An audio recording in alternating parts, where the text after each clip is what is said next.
स्वागत है आपका दिव्य हिमाचल टीवी में। मैं हूं दीक्षा शर्मा। शाम के 6 बज चुके हैं और प्रदेश की तमाम खबरों के साथ हम आपके समक्ष आ चुके हैं। कई लेटेस्ट अपडेट्स आज इस बुलेटिन में हम आपके साथ साझा करने वाले हैं। देखिए, खासतौर पर बड़ी ब्रेकिंग लेकर आए हैं आउटसोर्स भर्ती को लेकर। एक हफ्ते में अब आउटसोर्स भर्ती होने वाली है। ये किस तरह के निर्देश राज्य सरकार ने संबंधित विभागों को दे दिए हैं, कॉर्पोरेशन को दिए हैं, क्योंकि अभी यहाँ देखिए स्टेट इलेक्ट्रॉनिक डेवलपमेंट कॉर्पोरेशन के माध्यम से भर्तियां करवाने की बात हुई थी। तो एनटीटी भर्ती के लिए एक बड़ी खबर कहना चाहेंगे। एनटीटी भर्ती संबंधित भी ये जानकारी है और जो महिलाएं इंतजार इस भर्ती का कर रही थी उनके लिए राहत कहना चाहेंगे। दूसरी बात ड्रेस कोड से जुड़ी करेंगे, क्योंकि सरकारी स्कूलों में अब छात्रों के साथ साथ शिक्षकों के लिए भी ड्रेस कोड शुरू होने वाला है। इसे लेकर निर्देश भी जारी हो चुके हैं। देखिए किस तरह का ड्रेस कोड शिक्षकों के लिए रहने वाला है। कुछ एक स्कूल्स की ओर से पहले ही ये प्रक्रिया अपना दी गई थी, लेकिन नए शैक्षणिक सत्र में एक बड़ा बदलाव होगा और इसमें जो ड्रेस कोड महिला शिक्षक पुरुष शिक्षक के लिए रखा गया है उससे जुड़ी जानकारी देंगे। बीपीएल चयन प्रक्रिया का नया ड्राफ्ट बनकर तैयार हो गया है। जल्दी ही अधिसूचना जारी हो सकती है। ड्राफ्ट में कौन से मापदंड तय किए गए हैं, बीपीएल श्रेणी में अब कौन लोग पात्र होंगे, ये जानकारी हम आप तक पहुंचाएंगे। क्या बिजली की दरें बढ़ने वाली हैं? अगले कल जन सुनवाई होगी। विद्युत नियामक आयोग की ओर से बिजली बोर्ड की ओर से क्या प्रस्ताव तैयार कर विद्युत नियामक आयोग को भेजा गया है, ये जानकारी भी हम आप तक पहुंचाने वाले हैं। लेकिन शुरुआत मौसम से करना चाहेंगे, क्योंकि अगले कल वेस्टर्न डिस्टर्बेंस एक्टिव होने वाली है और ये 10 फरवरी को बारिश बर्फबारी के आसार जताए गए हैं ऊपरी क्षेत्रों में। किन्नौर लाहौल स्पीति में जहां बर्फबारी होगी, मध्य पर्वतीय क्षेत्रों में बारिश हो सकती है। स्ट्रांगली अगले कल वेस्टर्न डिस्टर्बेंस एक्टिव होने वाली है। ये मौसम विज्ञान केंद्र की ओर से जानकारी दी गई है। हालांकि इन दिनों सुबह और शाम को शीतलहर की चपेट में विभिन्न जिले आ रहे हैं। तो सर्दी का प्रकोप है, लेकिन सुबह शाम है और दिन में तपती धूप हमें यहाँ देखने के लिए मिल रही है, खासतौर पर राजधानी शिमला की अगर बात करें। देखिए, नदौन उपमंडल की भूमपल पंचायत में 40 झुग्गियां जल गई हैं। प्रवासी इनमें रह रहे थे। आग लगने का क्या कारण था अभी तक इसका पता नहीं चल पाया है, लेकिन 1:30 बजे के करीब वहां पर अग्निशमन विभाग की टीम पहुंच गई थी आग पर काबू पाने के लिए और 40 झुग्गियां जल गई हैं। अच्छी बात ये भी रही कि जान का नुकसान नहीं हुआ है। चलिए देखिए, यहाँ माल का नुकसान बहुत ज़्यादा हो गया, एक तरह से छत इनके सिर से छिन गई है, लेकिन मुआवजे के तौर पर अभी इन्हें राशि दी जा रही है और उसके लिए इनकी आर्थिक मदद भी हो सकती है। राहत भरी बात यह है कि किसी की जान नहीं गई। सोशल मीडिया पर धार्मिक भावनाओं को ठेस पहुंचाई जा रही है और डिप्टी सीएम मुकेश अग्निहोत्री के खिलाफ आपत्तिजनक पोस्ट भी लिखी गई है। ये एक व्यक्ति की ओर से शिकायत की गई है। ऊना पुलिस में दीपक मनकोटिया ने ये पुलिस को शिकायत दी है और दीपक मनकोटिया की ओर से आरोप ये लगाया गया है कि कोई रवि रौंखर नाम का व्यक्ति है जो आपत्तिजनक सोशल मीडिया पोस्ट साझा कर रहा है। इसमें ये धार्मिक भावनाओं को ठेस पहुंचाने का काम कर रहा है। ऊना में रुद्रानंद आश्रम को लेकर भी इसकी ओर से विवादित टिप्पणियां की गई है। ये डिप्टी सीएम के ऊपर भी आरोप लगा रहा है अपने सोशल मीडिया पोस्ट पर ये व्यक्ति, जिसमें इसका ये मानना है कि वो जिहादी धर्म को यहाँ पर ज़्यादा से ज़्यादा स्ट्रॉन्ग करने की कोशिश कर रहे हैं, यानी कि जिहादी इकोसिस्टम को मजबूत कर रहे हैं डिप्टी सीएम। तो दीपक मनकोटिया ने ये शिकायत पुलिस को दी है और इस व्यक्ति को जल्द से जल्द गिरफ्तार किया जाए, इस पर एक्शन होना चाहिए, क्योंकि दो समुदायों के बीच ये भेदभाव बढ़ा रहा है, उनके बीच लड़ाई और दंगे जैसी स्थिति उत्पन्न करने की कोशिश कर रहा है। पुलिस ने इस पूरे मामले में यहाँ कार्रवाई करना शुरू कर दिया है और इस व्यक्ति पर केस भी दर्ज हो चुका है, जो कि अभद्र और आपत्तिजनक पोस्ट अपनी सोशल मीडिया प्रोफाइल पर साझा कर रहा है। आंगनबाड़ी वर्कर्स नाराज हो गई हैं केंद्र सरकार से और आज ही आंगनबाड़ी वर्कर्स की ओर से बजट की प्रतियां भी जलाई गई हैं। दरअसल आंगनबाड़ी वर्कर्स का ये मानना है कि जो केंद्र सरकार नीतियां लेकर आ रही है वो जन विरोधी नीतियां हैं। आंगनबाड़ी वर्कर्स के बिल्कुल ही विरोध में वो नीतियां हैं। आंगनबाड़ी केंद्र को बंद करने की कोशिश केंद्र सरकार की ओर से हो रही है, लेकिन ये इतना आसान नहीं है। अब इन्होंने एक बड़ा अभियान शुरू कर दिया है पूरे देश भर में आंगनबाड़ी केंद्र को बचाने का। इन्होंने पहले मुख्य मांग ये उठाई थी कि पेंशन की व्यवस्था भी इनके लिए की जाए, मानदेय में भी बढ़ोतरी हो, लेकिन ये करने के बजाय इन्हें कोई भी प्रावधान नया बजट में नहीं दिया गया है। जो मिल रहा था उसे भी वापस लेने की कोशिश केंद्र सरकार कर रही है। इसी वजह से बजट की प्रतियां आज इनकी ओर से जलाई गई हैं।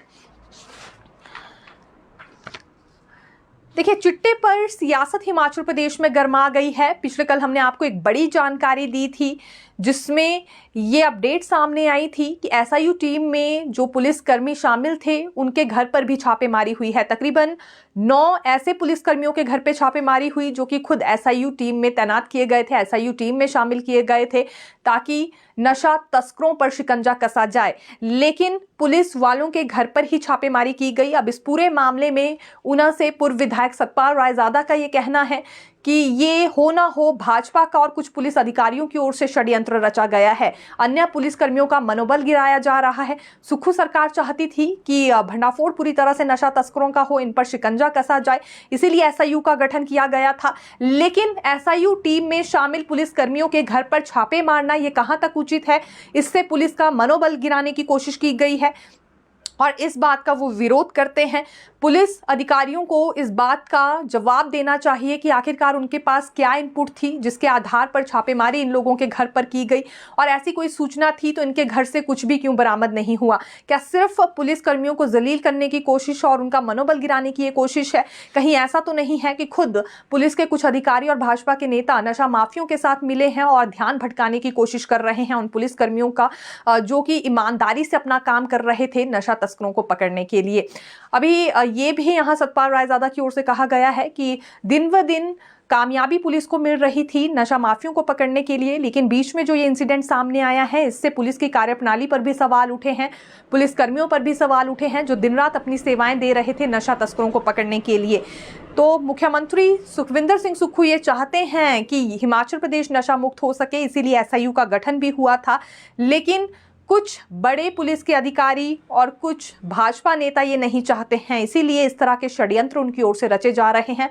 और यहाँ डीजीपी अतुल वर्मा से ही सवाल कर लिया है सतपाल रायजादा ने कि किस आधार पर ये छापेमारी हुई थी और क्या और कहां से ये इनपुट आया था पुलिस के पास जिसके आधार पर छापेमारी हुई है। देखिए, स्कूलों पर भी एक अपडेट देंगे। विंटर क्लोजिंग स्कूल्स में कल से रौनक लौटने वाली है। 42 दिन की छुट्टियां खत्म होंगी और 9वीं से 12वीं कक्षा तक के बोर्ड एग्जाम्स भी होंगे। इसी तरह से समर क्लोजिंग स्कूल्स में पहली से लेकर 12वीं तक के एग्जाम्स होने जा रहे हैं। ये फाइनल एग्जाम होंगे। हालांकि 9वीं से 12वीं के बोर्ड एग्जाम होंगे और पहली से लेकर फिर 8वीं तक के एग्जाम्स भी होने जा रहे हैं। नॉन बोर्ड कक्षाओं का रिजल्ट 31 मार्च तक आ जाएगा और बोर्ड परीक्षाओं का रिजल्ट थोड़ा लेट आता है, इसे लेकर पहले ही डेट शीट जारी कर दी गई है। लेकिन अच्छी बात यह है कि अगले कल से स्कूल खुल रहे हैं, जिस वजह से सिलेबस कंप्लीट कर पाएंगे टीचर्स या रिवीजन बच्चों की हो पाएगी और डेट शीट के मुताबिक फ्री एग्जाम्स भी होने वाले हैं। बच्चों की कोई क्वेरीज होगी तो वो इस दौरान अपने शिक्षकों से जरूर पूछ सकते हैं। पहली में दाखिले पर अभी भी असमंजस की स्थिति बनी हुई है। अब कुछ एक का कहना है कि सरकार ने 6 महीने की छूट दे दी थी, लेकिन वो सिर्फ पिछले शैक्षणिक सत्र में दी थी। नए शैक्षणिक सत्र से 6 वर्ष की आयु में ही बच्चे का पहली में दाखिला हो पाएगा। ये समझना बहुत ज़्यादा ज़रूरी है। अभी देखिए, जब नया शैक्षणिक सत्र शुरू होगा तो ज़रूरी है कि 6 वर्ष ही बच्चे की उम्र हो, तभी उसका पहली कक्षा में दाखिला होगा। और दूसरी बड़ी जानकारी ये है कि अब हिंदी और इंग्लिश दोनों मीडियम में पढ़ाई शुरू होने वाली है। अभिभावकों को ध्यान देने की ज़रूरत है। अगर वो चाहते हैं कि उनका बच्चा इंग्लिश मीडियम में पढ़ाई करें तो इंग्लिश मीडियम ही वो उसका रखवाएं। हालांकि दोनों ऑप्शंस है बच्चों के लिए, हिंदी और इंग्लिश मीडियम। दोनों मीडियम्स में किताबें प्रिंट करवाकर बोर्ड की ओर से स्कूलों को भिजवा दी गई है। दोनों प्रिंट यहाँ पर स्कूलों के पास अवेलेबल होंगे, लेकिन ये तय करना होगा बच्चे को और उसके अभिभावक को कि कौन से मीडियम में बच्चे को पढ़ाई करनी है। देखिए, छुट्टियों को लेकर भी एक नया शेड्यूल अब तैयार किया जा रहा है। फिक्स्ड और फ्लेक्सिबल छुट्टियां, ये 2 कैटेगरीज हैं। फिक्स्ड छुट्टियां यानी कि ये 42 दिन की छुट्टियां, क्योंकि कुल 52 दिन की छुट्टियां होती हैं, बाकी फ्लेक्सिबल छुट्टियां रहेंगी। जिला उपायुक्त के पास ये पावर रहेगी कि वो फ्लेक्सिबल छुट्टियां अपने मन मुताबिक कर सकते हैं या सिचुएशन को देखकर कर सकते हैं। जैसे कि अगर मानसून पीक पर है या कहीं नुकसान हो गया है, सड़क टूट गई है, स्थिति ऐसी नहीं है कि बच्चों को स्कूल अभी भेजा जाए, कोई वायरल फैल रहा है, तो ऐसी स्थिति को देखते हुए वो अपने क्षेत्र में इन फ्लेक्सिबल छुट्टियों का इस्तेमाल कर सकते हैं। ये वजह रही है बड़ी कि 2 कैटेगरीज में छुट्टियों को डिवाइड किया गया है, फिक्स्ड और फ्लेक्सिबल। हालांकि यहाँ पर शिक्षक संगठनों का कहना है कि जिला उपायुक्त को ये पावर ना देते हुए स्कूल प्रशासन को दी जाए, ताकि वो ये ध्यान में रखते हुए यहाँ छुट्टियां दें कि इस वक्त स्थिति पढ़ाई को लेकर क्या चल रही है। ये प्रिंसिपल को बखूबी पता होगा, जिला उपायुक्त को इस बारे में इतनी जानकारी नहीं हो सकती है। तो कौन सा पीक टाइम है बच्चों के लिए, कौन सा नहीं है, कब छुट्टियां दी जा सकती है, कब नहीं दी जानी चाहिए, इस बारे में ज़्यादा नॉलेज प्रिंसिपल को होगी, ना कि जिला उपायुक्त को होगी। ये शिक्षक संगठनों ने सुझाव रखा है और 1 हफ्ते के भीतर, अभी देखिए इसे लेकर अधिसूचना जारी होने वाली है। स्कूल छुट्टियों पर 1 हफ्ते के भीतर अधिसूचना जारी हो जाएगी और फिर ये पता चल पाएगा कि फ्लेक्सिबल छुट्टियों की पावर जिला उपायुक्त के पास है या नहीं है। ये शिक्षा मंत्री रोहित ठाकुर की ओर से ही कहा गया था कि इसी सप्ताह ये शेड्यूल जारी कर दिया जाएगा। देखिए, मंत्रिमंडल में एक फैसला हुआ था कि नए सिरे से बीपीएल सर्वेक्षण होगा और अब इसे लेकर ड्राफ्ट तैयार हो चुका है। जल्दी ही मंत्री अनिरुद्ध सिंह राणा की ओर से इस पर फाइनल मंजूरी देने के बाद या स्वीकृति देने के बाद अधिसूचना जारी हो सकती है। हालांकि मुख्यमंत्री सुक्खू से भी इस पर बिल्कुल स्वीकृति ली जाएगी। जो ड्राफ्ट तैयार हुआ है इसमें सबसे पहला अमल उसी शर्त पर किया गया है कि 1.5 लाख से कम सालाना आय जिस परिवार की होगी वही बीपीएल श्रेणी में रहेंगे। अभी बहुत सारे परिवार ऐसे हैं जो आर्थिक स्थिति भी जिनकी ठीक है और अमीर घरों में या अमीर घरानों में जिनकी काउंटिंग होती है, लेकिन उसके बावजूद भी मुफ्त राशन और नौकरियों के लिए वो बीपीएल श्रेणी में है। ऐसे लोगों को बाहर का रास्ता दिखाया जाएगा बीपीएल लिस्ट से और ये व्यक्ति जिनके घर में 1.5 लाख भी सालाना आय नहीं है, महज उन्हें बीपीएल की लिस्ट में रखा जाएगा। तो ये मापदंड तय हो चुके हैं, जल्दी ही अधिसूचना जारी हो जाएगी।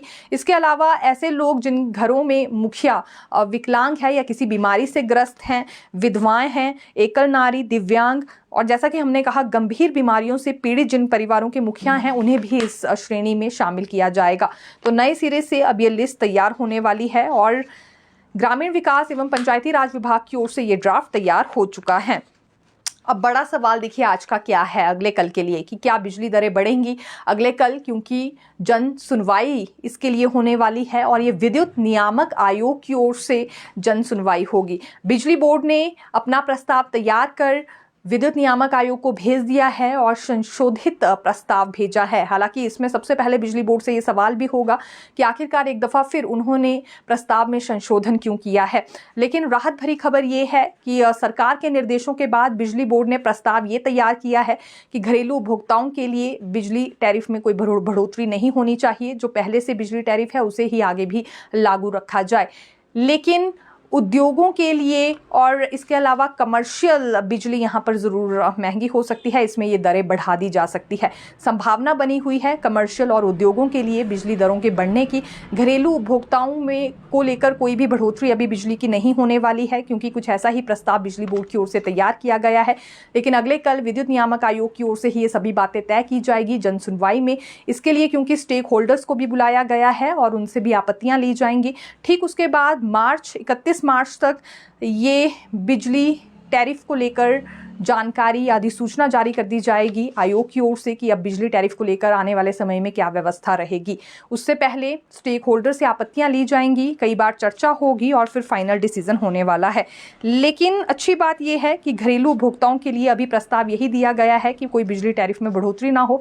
इसका एक बड़ा कारण ये भी रहा है कि जितने भी वीआईपीज हैं उन्होंने अपनी दरों में संशोधन किया है। अभी देखिए बिजली सब्सिडी को सरेंडर करने का मामला भी सामने आया था। इसकी शुरुआत सबसे पहले मुख्यमंत्री सुक्खू ने ही की थी ताकि घरेलू उपभोक्ताओं को पूरा लाभ यहाँ पर मिलता रहे और जिन्हें ज़रूरत है उन्हें ही सब्सिडी दी जाए।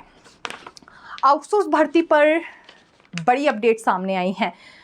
देखिए, महिलाएं इंतज़ार कर रही थी कि एनटीटी भर्ती कब शुरू होगी, या इसके अलावा अभी नर्सिंग भर्ती भी होने जा रही थी जो नर्सिंग यहाँ नेरचौक मेडिकल कॉलेज और चंबा में होगी। लेकिन शुरुआत इसलिए नहीं हो पा रही थी क्योंकि हाई कोर्ट की ओर से ये जानकारी मांग ली गई थी सरकार से कि आखिरकार किन मापदंडों के तहत आउटसोर्स भर्ती हो रही है, किन कंपनीज़ को ये दायित्व दिया गया है, किस आधार पर इन कंपनीज़ को ये जिम्मेदारी दी जाती है आउटसोर्स भर्ती करवाने की। लेकिन फिर यहाँ राज्य सरकार ने सुप्रीम कोर्ट का दरवाज़ा खटखटाया और सुप्रीम कोर्ट ने हाई कोर्ट के फैसले पर स्टे लगा दिया है, जिसके बाद राज्य सरकार ने निर्देश जारी किए हैं संबंधित विभागों को कि 1 हफ्ते के भीतर ये प्रक्रिया पूरी की जाए। स्टेट इलेक्ट्रॉनिक डेवलपमेंट कॉर्पोरेशन को भी निर्देश जारी हो चुके हैं 1 हफ्ते में भर्ती प्रक्रिया शुरू करने के लिए। सबसे पहले एनटीटी भर्ती होगी, 6000 के करीब पद भरे जाएंगे और ये इसलिए ज़रूरी है क्योंकि समग्र शिक्षा के पास जो बजट आया है वो लैप्स हो जाएगा अगर जल्द से जल्द ये भर्ती प्रक्रिया नहीं होती है और इस बजट का इस्तेमाल नहीं होता है। तो समग्र शिक्षा से मिला बजट इसमें इस्तेमाल होना है और 31 मार्च तक की अभी अवधि है। उससे पहले अगर भर्ती प्रक्रिया हो जाती है, इन शिक्षकों को हायर किया जाता है तो फिर बजट इस्तेमाल होना शुरू हो जाएगा, लैप्स होने से बच जाएगा। पिछले कई वर्षों से ये बजट लैप्स ही हो रहा है। फिर बात नेरचौक मेडिकल कॉलेज और चंबा मेडिकल कॉलेज की करेंगे। यहाँ 400 पद नर्सिस के भरे जाने हैं। ये भी आउटसोर्स आधार पर ही नर्सिंग भर्ती होने जा रही है। ये नर्सिस के पद ज़रूर भरे जा रहे हैं लेकिन गतिरोध अभी से ही इसमें देखने में आ रहा है। यहाँ युवाओं का ये कहना है और महिलाओं का, युवतियों का भी ये कहना है कि ये जो नर्स के पद भरे जा रहे हैं आउटसोर्स आधार पर भर्ती नहीं होनी चाहिए थी। इन्होंने इतना स्ट्रगल किया है, मेहनत किया है और नियमित तौर पर भर्ती करने के बजाय आउटसोर्स आधार पर भर्ती की जा रही है जिससे इन्हें सैलरी भी कम मिलेगी, जॉब की कोई गारंटी नहीं होगी। और शिक्षित बेरोजगार संगठन तो बार बार सवाल उठा ही रहा है कि ये बैकडोर एंट्रीज हैं। इसी के खिलाफ उन्होंने कोर्ट का दरवाजा खटखटाया था लेकिन एक दफ़ा फिर 1 हफ्ते के भीतर ये आउटसोर्स भर्ती प्रक्रिया शुरू करने के निर्देश संबंधित विभागों को जारी हो चुके हैं। हिमाचल प्रदेश के सरकारी स्कूलों में ड्रेस कोड शुरू होने जा रहा है, छात्रों के साथ साथ शिक्षकों के लिए भी। शिक्षकों के लिए ये ड्रेस कोड इसलिए शुरू किया जा रहा है ताकि छात्र भी शिक्षकों से सबक लें, क्योंकि सबसे पहले रोल मॉडल शिक्षक ही छात्रों के लिए रहते हैं। जब छात्र देखेंगे कि उन्हें पढ़ाने वाले टीचर्स भी पूरे डिसिप्लिन में हैं और ड्रेस कोड में हैं तो इसका सीधा असर छात्रों पर पड़ेगा। ये शिक्षा सचिव राकेश कंवर का भी मानना है। इसीलिए सरकारी स्कूलों को निर्देश जारी हो गए हैं। नए शैक्षणिक सत्र से ये नई व्यवस्था रहेगी स्कूलों में। स्कूल प्रशासन अपने स्तर पर फैसला ले सकता है कि उनके स्कूल में किस तरह का ड्रेस कोड रहेगा। हालांकि इसमें महिला शिक्षकों के लिए सूट, सलवार या साड़ी हो सकती है और पुरुष शिक्षकों के लिए फॉर्मल ड्रेस यहाँ पर रखी जा सकती है क्राइटेरिया में। लेकिन फिर भी अपनी मर्जी है स्कूल प्रशासन की, एक जैसी ड्रेस यहाँ शिक्षकों के पास होनी चाहिए। इससे पहले कुछ सरकारी स्कूलों ने ये प्रोसेस शुरू किया था, ये प्रक्रिया अपनाई थी तो वहाँ एक अच्छा असर भी देखने के लिए मिला है। व्यवहार में, वातावरण में इससे अच्छा असर स्कूलों में आया है। तो आने वाले समय के लिए भी संभावना यही जताई जा रही है। इसीलिए ड्रेस कोड लागू होने वाला है और ये नए शैक्षणिक सत्र से एक और नई बड़ी व्यवस्था हमें देखने के लिए मिलेगी। तो फिर मिलेंगे नई खबर के साथ। देखते रहिए दिव्य हिमाचल टीवी। धन्यवाद।